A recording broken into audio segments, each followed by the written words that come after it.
കാസർഗോഡ് മടിക്കൈ പഞ്ചായത്തിൽ LDF സ്ഥാനാർത്ഥിക്ക് എതിർ സ്ഥാനാർത്ഥിയില്ല. മംഗളം 10-ാം വാർഡ് സ്ഥാനാർത്ഥി CPM-ലെ CV ശാന്തിനിക്കാണ് എതിർ സ്ഥാനാർത്ഥികളില്ലാത്തത്.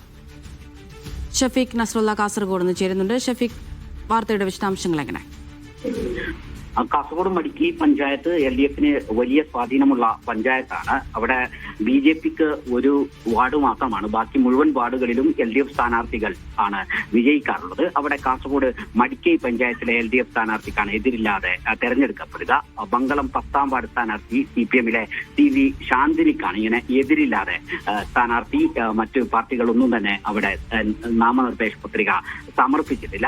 സമാനമായ സ്വഭാവത്തിൽ മുസ്ലിം ലീഗിന്റെ സ്ഥാനാർത്ഥി മംഗൽപാടി പഞ്ചായത്തിന്റെ 24-ാം വാർഡായ മണിമുണ്ടയിലും എതിരില്ലാതെ തെരഞ്ഞെടുക്കപ്പെടും. അവിടെയും മറ്റു സ്ഥാനാർത്ഥികളാരും തന്നെ നാമനിർദ്ദേശ പത്രിക നൽകിയിട്ടില്ല. അപ്പോൾ കാസർഗോഡ് ജില്ലയിൽ മടിക്കൈ പഞ്ചായത്തിലും അതോടൊപ്പം മംഗൽപാടി പഞ്ചായത്തിലുമാണ് ഇപ്പോൾ എതിരില്ലാതെ തെരഞ്ഞെടുക്കപ്പെടുന്ന ഒരു സാഹചര്യം ഉണ്ടായത്. മംഗൽപാടി പഞ്ചായത്തിൽ മുസ്ലിം ലീഗ് പ്രതിനിധി, മടിക്കൈ പഞ്ചായത്തിൽ CPM-ന്റെ പ്രതിനിധിയുമാണ് അങ്ങനെ എതിരില്ലാതെ തെരഞ്ഞെടുക്കപ്പെടുക. അമൃത.